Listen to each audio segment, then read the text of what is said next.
नमस्कार. नमस्कार नमस्कार. कसं काय येणं केलं? अहो काय झालं माहितीये का, हा. म्हणलं चला देता देता तुम्हाला भेट घ्यावा आणि तुम्ही बरं झालं रस्त्यात भेटले. अहो किती आणायची तुमच्या नावाचे पत्र. काय काय प्रश्न? अहो लय पत्र आले तुमच्या नावाचे.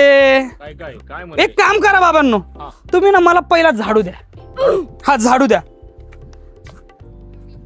अहो खरंच हा झाडू फिरवा. अहो एवढे मोठा तुमचा प्रभाग, उच्च भ्रू प्रभाग आहे आपला.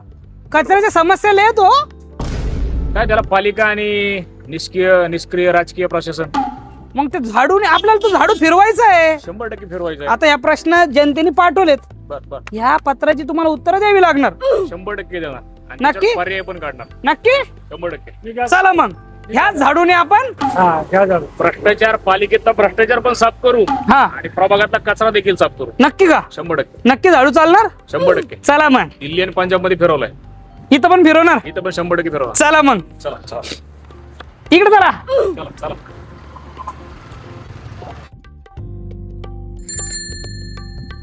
तर रवी भाऊ प्रश्न भरपूर आले, पण याचं उत्तर तुम्हाला द्यावे लागेल. 100% कारण की प्रश्न अनेक आहेत हो, पण तुम्ही उत्तर होणार का त्याचं?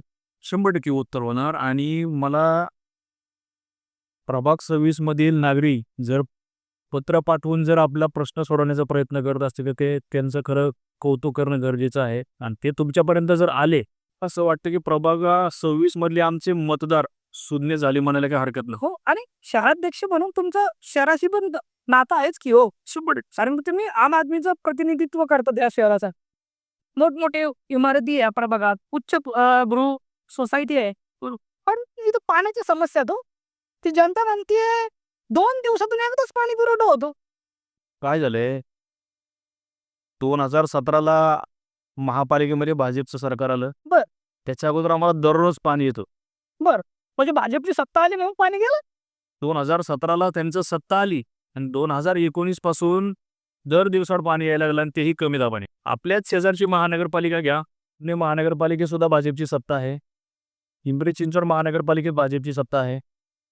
धरण आपल्या उशाला आहेत. हा, पण कोरड आमच्या कशाला पडलेली आहे, सर्वसामान्यांच्या कशाला कोरड पडलेली.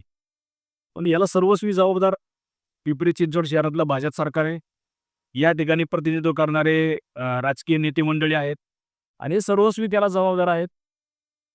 वेळोवेळी रखडलेले प्रकल्प पाण्याचे, त्याच्यावरती तो एक महत्त्वाचा विषय आहे. त्याच्यावरती प्रशासनाचं किंवा 3 वर्षाचा प्रशासकीय कार्यकाळ सुद्धा होता. म्हणजे इव्हन भाजपचेच जी बी टीम म्हणून ज्यांनी शहरामध्ये काम केलं, ते सुद्धा पिंपरी चिंचवडकरांना दररोज पाणी पुरवठा देण्यामध्ये अपयशी ठरले आहेत. पाणी प्रश्न जर कोणी निर्माण केला असेल तर त्याला सर्वस्वी भाजपा 100% त्याला जबाबदार आहे.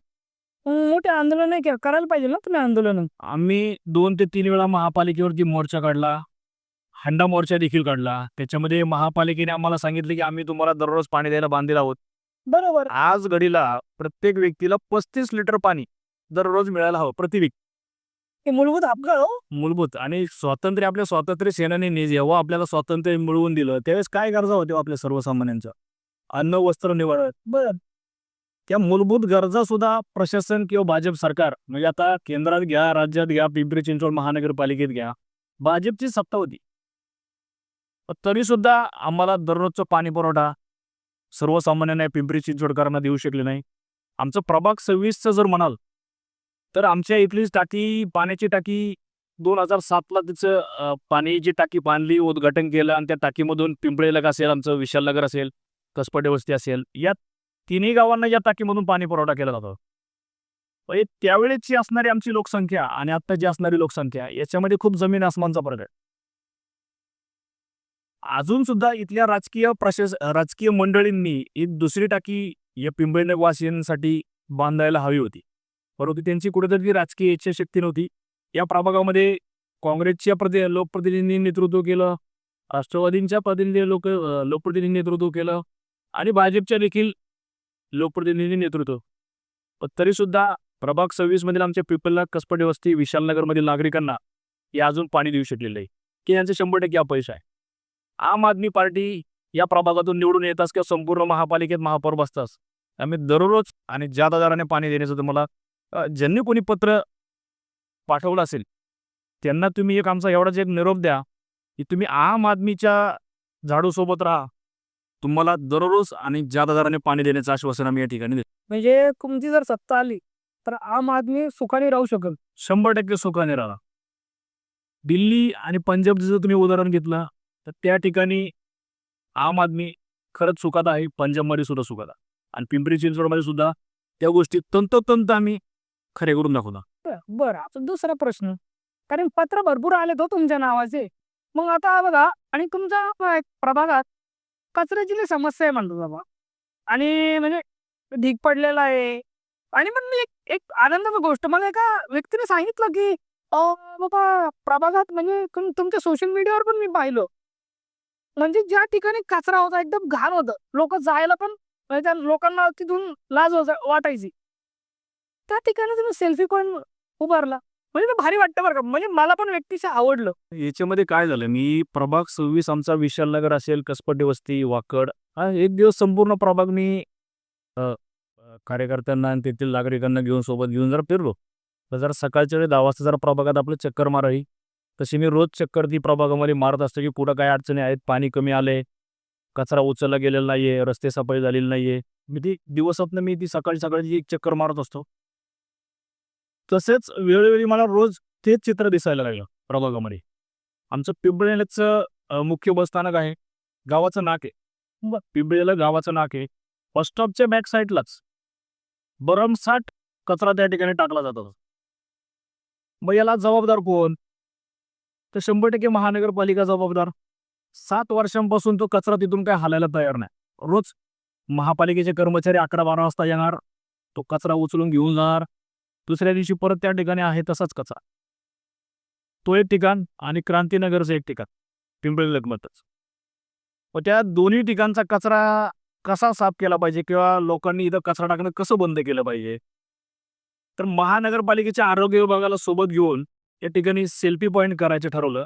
या ठिकाणी जर आपण सेल्फी पॉईंट केला आणि कचऱ्याच्या गाड्यांचं जर आपण नियोजन केलं व्यवस्थित, लोकांना आता लोक कचरा का टाकतात किंवा त्यांच्या घरी अवेळी गाडी जाते, लोक कामाला गेलेली असतात, अवेळी गाडी जाते किंवा रस्ते सफाई होत नाही.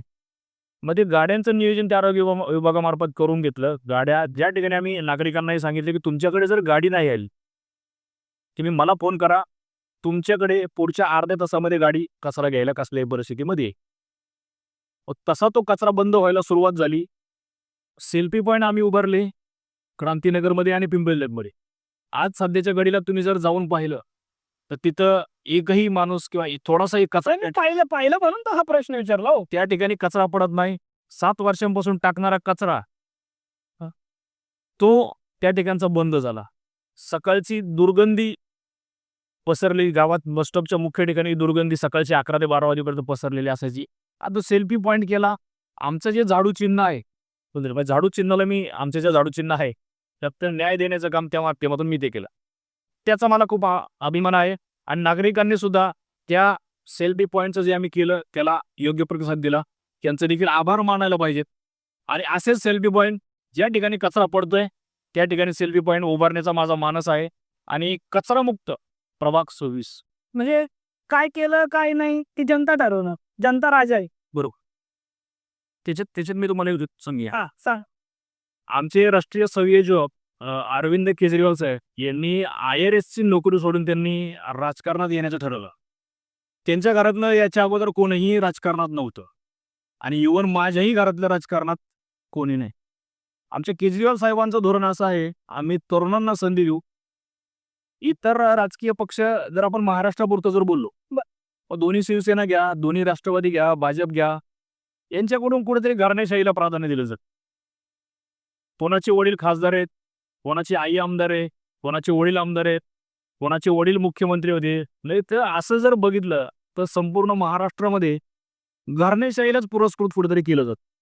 या महानगरपालिकेच्या निवडणुकीत सेम असाच पॅटर्न या पिंपरी चिंचवड शहरात इथल्या राजकीय मंडळींनी मी ज्या 5 पक्षांचं नाव घेतलं त्यांच्याकडनं ते मग कार्यकर्त्यांनी जायचं, पण कार्यकर्त्यांनी काय फक्त सतरंजा उचलायच्या. तर त्यांना न्याय देण्याचं काम आमच्या आम आदमी पार्टीच्या माध्यमातून आम्ही दिल्लीत केलंय, पंजाबमध्ये केलंय आणि आता पिंपरी चिंचवडमध्ये सुद्धा करू. आणि पंजाबमधली एक गोष्ट मला आनंदाने सांगायला आवडेल, म्हणजे तिथल्या मोबाईल रिपेअर करणाऱ्या व्यक्तीने माजी मुख्यमंत्र्याचा पराभव केला. म्हणजे तरुणांना संधी देणारा पक्ष आम आदमी पार्टी, आणि त्यांच्या पाठीशी मतदारांनी पाठीशी उभं राहिलं तर भल्या आपण टांगापलटी करू शकतो. टांगापलटी घोडे भरा 100%. नक्की. अजून एक प्रश्न आहे. आता आपण पिंपरी चिंचवडला आपण म्हणतो स्मार्ट सिटी आहे, स्मार्ट सिटी, स्मार्ट सिटी. गाजावाजा पण झालाय, भरपूर गाजावाजा करतोय आपण. बरोबर. शहरात मुख्य ठिकाणी सीसीटीव्ही लावले, पण ते बंद आहे असं म्हणतात. कारण की महिलांच्या सुरक्षिततेचा पण प्रश्न आहे बरं का. मग याबद्दल तुम्हाला काय वाटतं, खरंच बंद आहेत का? पिंपरी चिंचवड महानगरपालिकेने 4,000 कॅमेरे या पिंपरी चिंचवड शहरामध्ये बसवल्या. बरं. आम्ही एकदा त्यांच्या त्या वॉर रूमला देखील जाऊन आलो. त्या 4,000 कॅमेऱ्यामधले 10 ते 15% फक्त कॅमेरे चालू असतील, बाकी सर्व कॅमेरे बंद आहेत. काय म्हणतात? आणि याच्यावरती महानगरपालिकेने करोडो रुपये खर्च केले. जर पिंपरी चिंचवड पाहिलं, सांगवी पोलीस स्टेशनच्या याच्या आखाड्यातील अधिकारात आमचा हा परिसर येतो. आम्ही एक गेले 1.5 वर्षापासून या पिंपरी चिंचवड विशालनगरसाठी एक स्वतंत्र पोलीस चौकी असावी याची मी प्रशासनाकडे मागणी करतोय. प्रशासनाने त्याला एक प्रकारचा दुजोरा दिला किंवा पोलीस चौकी आपण उभारू. मी त्यासाठी उपोषण देखील केलं, त्याच्याशी पत्रव्यवहार मुख्यमंत्र्यांना देखील पत्रव्यवहार केला, कारण की ते त्यावेळेस गृहमंत्री होते. त्यांना देखील पत्रव्यवहार केला. त्यांच्याकडनं तो दुजोरा येतोय की आपण पिंपरी चिंचवड विशालनगर DP रस्त्यावरती एक नवीन पोलीस चौकी आपण उभारू. त्याचं काम देखील चालू केलं. कालचा एक मला एक अशी डोकं भिन्न करणारी गोष्ट आमच्या या प्रभागामध्ये घडली. म्हणजे एक दिवसाचं स्त्री जातीचं अर्भक अक्षरशः कचऱ्यामध्ये टाकलेलं.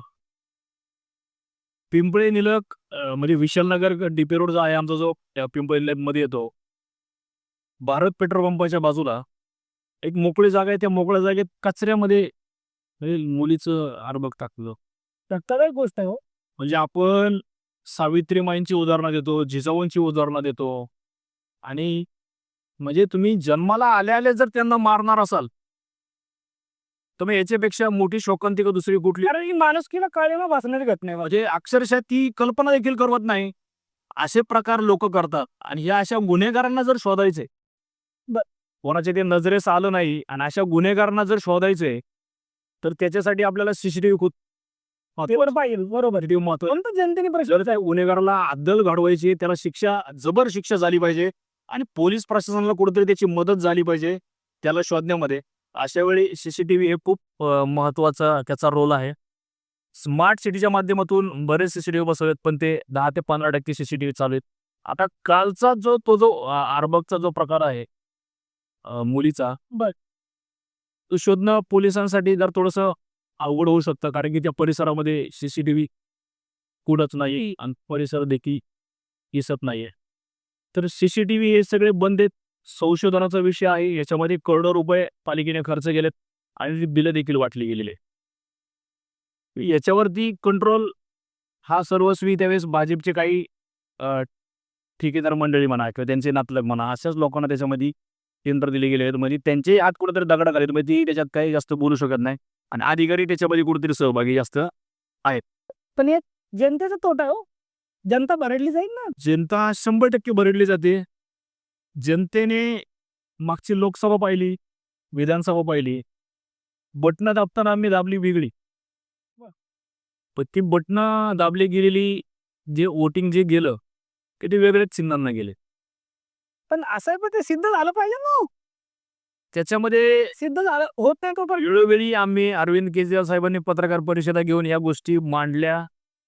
निवडणूक आयोगाने सुद्धा त्याच्यात 2 पावलं पुढे आलं पाहिजे की हे कसं नाही झालं. म्हणजे अजून निवडणूक आयोगाने याच्यात क्लॅरिफिकेशन दिलेलंच नाही की हे झालं नाही किंवा हे झाले. त्यात अजून क्लॅरिफिकेशन निवडणूक आयोगाने सुद्धा समोर येऊन द्यायला पाहिजे. देशाचे पंतप्रधान म्हणून मोदी साहेबांनी सुद्धा या सगळा प्रकार सांगायला पाहिजे. म्हणजे दूध का दूध, पाणी का पाणी करायला पाहिजे. जनता भरडली जाते. तर यावेळेस सुद्धा जनतेने जो XYZ उमेदवार ठरवलाय, समजा मी रविराज काळेंना निवडून आणायचं ठरवलंय, तर मग रविराज काळेंना मतदान करताना रविराज काळेंना जिंकायला किती टक्के मतं पाहिजेत? एक 15-20% रविराज काळेंना मतं पाहिजे. रविराज काळे जिंक.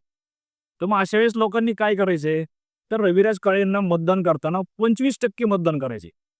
तेव्हा कुठं जरी 10-20% इकडं तिकडं फिरलं बस तुमच्याकडे. हा, तर त्या 15% रविराज काळे निवडून, आणि त्यांचं जे मत योग्य माणसापर्यंत पोहोचवायचंय ते त्यांच्यापर्यंत पोहोचत. आता प्रश्न भरपूर आहेत. आज प्रश्न संपूच नाही राहिले. किती प्रश्न आहेत?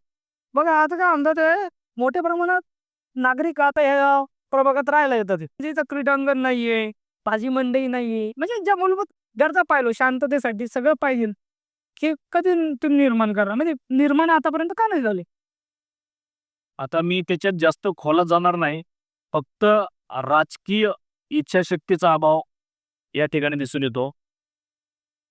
आमच्या प्रभाग 26 मध्ये क्रीडांगणाचं देखील आरक्षण आहे. भाजी मंडईचे देखील आरक्षण आहे. सांस्कृतिक हॉलचं देखील आरक्षण आहे. पण ही डेव्हलप म्हणजे जागाच ताब्यात घेतल्या गेल्या नाहीत. बरं. मग या जागा कुठेतरी लवकर महापालिकेने ताब्यात घ्यायला पाहिजे. राजकीय मंडळीने सुद्धा त्यांना तो सपोर्ट केला पाहिजे. म्हणजे तसं त्यांच्याकडनं होताना दिसत नाही. पण आम्ही ते सभागृहात जातात पहिलं प्राधान्य बरं. तरुणांना खेळायला जर ग्राउंड नसेल तर तरुणांनी खेळायला जायचं पुढं. रस्त्यावर क्रिकेट खेळायचं, गल्ली क्रिकेट खेळायची वेळ आपल्यावरती आमच्या प्रभागात सध्या आहे. पण आम्ही सभागृहात गेल्यावर क्रीडांगणाचा विषय असेल, भाजी मंडईचं जर तुम्ही म्हणाल तर आमच्या विशालनगर डीपी रोडला भाजी मंडई फुटपाथवरती भरते. आमच्या इथे पिंपळनेरमध्ये बस स्टॉपच्या जागेवरती बसते. त्याच्यामुळे थोडासा ट्रॅफिकला देखील अडथळा निर्माण होतो. बस स्टॉपला ज्यावेळेस बसेस येतात त्यावेळेस त्या बसेसना गावाच्या बाहेर बसेस पार्क करायला लागतात किंवा तिकडून प्रवाशांना घेऊन जायला लागतं. म्हणजे आम्ही सभागृहात गेल्यानंतर ह्या गोष्टी आम्ही 100% करू. ज्यांनी कोणी हा प्रश्न तुमच्यापर्यंत पोहोचवला असेल, त्यांच्यापर्यंत जर तुम्हाला निरोप पोहोचवता आला तर पोहोचवा. रविराज काळे सदनात गेल्यानंतर पहिल्या 1 वर्षामध्ये हे सगळे प्रश्न सुटलेले असतील. अरे घोषणा भारी करताय तुम्ही. घोषणा करत नाही, ते घोषणा मी याच्या अगोदर ज्या दिवसात 7 ते 8 दिवसात काम होईल म्हणून लोकांना सांगितलं ते 7 ते 8 दिवसात काम करून त्यांच्या घरी मी चहा प्यायला देखील गेलेलो. म्हणजे तुमचं हे जे चालता बोलता प्रश्न अनेक, उत्तर एक रविराज काळे नक्की 100%. नाही. बरं अरे ह्या प्रभागात आहे ना, आता नदी सुधार प्रकल्प आलाय, पण झाडांची कत्तल झाली हो. याच्यामध्ये फक्त आमच्यात मुळामुठाचाच नाही, मुळाचाच नाही तर पवनाचाही तोच विषय आहे, इंद्रायणीचा तोच विषय आहे. मग इकडचं काम आमच्याकडचं पहिल्यांदा सुरू झालं. हजारो झाडांची कत्तल नदी सुधारच्या नावाखाली केली गेली. याच्यामध्ये महाराष्ट्र प्रदूषण नियंत्रण मंडळ असेल, राज्य सरकार असेल, केंद्र सरकार असेल, यांना आम्ही हजारो लोकांनी 100पेक्षा जास्त सामाजिक संघटनांनी, सामाजिक संस्थांनी आम्ही याच्यामध्ये निदर्शनं केली. पण त्यांनी हा प्रकल्प थांबवण्याचं धाडस दाखवलं नाही. म्हणजे या हजारो लोकांपेक्षा हे प्रशासक अधिकारी जे पेपर लिहून बाबा कमिशनर झाले किंवा आमच्याच मतांवरती कुठेतरी सदनात जाऊन बसले, ही आमच्यापेक्षा जास्त हुशार आहेत का हो? म्हणजे मी सुद्धा एक एम.कॉमचा विद्यार्थी आहे. मी सुद्धा एमपीएससी यूपीएससी केलेला विद्यार्थी आहे. पण यांना जर आम्ही सर्वसामान्य नागरिक हे चुकीचे म्हणून जर यांना दाखवतोय तर त्यांना बरोबरला बरोबर आणि चूकला चूक म्हणण्याची सुद्धा हिंमत तुमच्यात नाही. म्हणजे असं जर कुठं असेल तर लोकशाही ही महाराष्ट्रातली संपून जाईल. म्हणजे एवढे मोठे हजारो लोक जर नदीपात्रात येऊन निदर्शने करतायत, नदीपात्रात आम्ही उभा राहून जर तिथं जलसमाधी आंदोलन आम्ही करतोय, तर त्याला सुद्धा जर तुमच्याकडं न्याय देण्याची नैतिकता जर तुमची नसेल आणि याच्यापेक्षा दुसरी मोठी शोकांतिका नाही. आणि याच्यावरती कुठेतरी अंकुश हा नागरिकांचा राहिलेला नाही असं मी या ठिकाणी म्हणलं. म्हणजे या प्रश्नावरती मी तेवढं सांगेल की नागरिकांचा अंकुश या प्रशासकांवरती, येथील राजकीय मंडळीवरती 100% असायला पाहिजे. आणि असे हजारो पत्र लोकांनी जर त्यांचा लोकप्रतिनिधी काम करत नसेल तर त्यांना हजारो पत्र रोज पोस्टामार्फत त्यांना पाठवले पाहिजे आणि त्यांना त्यांचे प्रश्न सोडवायला भाग पाडलं पाहिजे. बरोबर, मी जाईल ती घेऊन पत्रे. माझं कामच आहे. बरोबर, मी आता जाता जाता एक प्रश्न विचारतो रवी भाऊ, खूप महत्वाचा प्रश्न. पंजाबमध्ये सत्ता मिळवली तुम्ही, लोकांनी पिंपरी चिंचवडमध्ये आपलाच का निवडून द्यायचं? आम्ही पंजाबमध्ये संपूर्ण सत्ता आमची आहे. दिल्लीमध्ये आता सध्या आम्ही विरोधी वाकावरती आहोत. गुजरातमध्ये आमचे 2 आमदार, गुजरातमध्ये 5 आमदार आहेत, गोवात 2 आमदार आहेत आणि जम्मू काश्मीरमध्ये 1 आमदार. पण दिल्लीमध्ये आम्ही काय केलं, तिथल्या सर्वसामान्य घराला ₹1 सुद्धा वीज बिल त्या ठिकाणी भरावं लागत. पाणी त्या ठिकाणी मोफत आहे. महिलांना मोफत बसेस आहेत संपूर्ण दिल्लीमध्ये. तिथे चांगली शिक्षण व्यवस्था आहे. म्हणजे CBSE बोर्डप्रमाणे तिथं शाळा त्या ठिकाणी बांधलेल्या आहे. म्हणजे पिंपरी चिंचवड महानगरपालिकेतील काही एक अधिकाऱ्यांचा अभ्यास करण्यासाठी शिष्टमंडळ सुद्धा त्या ठिकाणी गेलो होतं. अभ्यास करून आले, पण ते अभ्यास केलेला तो तिकडंच कोणतरी सोडून आले आणि त्याचं शहरात काय झालं नाही. दुसरी गोष्ट म्हणाल तर तिथे जे आरोग्य जे आम्ही मोहल्ला क्लिनिकच्या माध्यमातून प्रत्येक गावात मोहल्ला क्लिनिक उभारलं आणि मला एखादा उपचार जर घ्यायचा आहे, तर मला 5 किलोमीटर 10 किलोमीटर जाण्याची मला गरज नाही. 5 लाखांपर्यंतचे उपचार त्या मोहल्ला क्लिनिकच्या माध्यमातून दिल्ली सरकार करतो. मग पिंपरी चिंचवडमध्ये आम आदमी पार्टीच का पाहिजे? तर आम्ही तुम्हाला दररोज पाणी पुरवठा आणि जादा दराने पाणी पुरवठा करू. बर. त्याच धर्तीवरती तुमच्या घरांचा टॅक्स आम्ही अर्धा करू. महिलांना मोफत बस करू. आणि पिंपरी चिंचवडमधल्या माझ्या भगिनींना प्रतिवर्ष 3 गॅस मोफत ही आम्ही महिलांना देण्याची गॅरंटी, म्हणजे आमच्या ज्या काही केजरीवाल साहेब ज्या गॅरंटी सांगतात की ही गॅरंटी आम्ही देतो, ज्या गॅरंटी आम्ही दिल्लीत पूर्ण केल्यात, पंजाबमध्ये पूर्ण केल्यात, सेम त्याच गॅरंटी आम्ही पिंपरी चिंचवडमधील मतदारांना, पिंपरी चिंचवडमधील नागरिकांना देण्याची गॅरंटी आम्ही देतोय. म्हणून आप या पिंपरी चिंचवडसाठी पाहिजे. शिक्षणाचं म्हणाल तर काही सामाजिक संस्थांनी पिंपरी चिंचवड महानगरपालिकेच्या 5 शाळा CSR वरती चालवण्यासाठी घेतलेल्या आहेत. 30 वर्षांसाठी त्याचा करार झाला. बर. पण पुढच्या 1 वर्षामध्ये तो करार रद्द करण्यात आला. एक शाळा त्याच्यामध्ये ऍड करून महानगरपालिकेने 6 शाळा चालवायचं टेंडर त्याच आकांक्षा फाउंडेशनला दिलं. बर. म्हणजे ज्या फाउंडेशनला करोडो रुपयांचा CSR येत होता आणि त्याच्यावरती या 5 शाळा चालवल्या जात होत्या. पण त्याच संस्थेला ठेका देण्याची वेळ पिंपरी चिंचवड महानगरपालिकेवर आहे.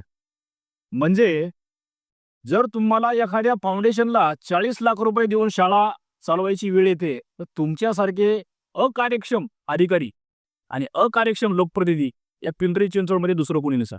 बरं, मग म्हणजे तुमचं मत आहे की बाबा आम आदमी पार्टी आलं ते सगळं बदलत. 100% बदलणार. तरी भाऊ मला आता भरपूर पत्र द्यायचे.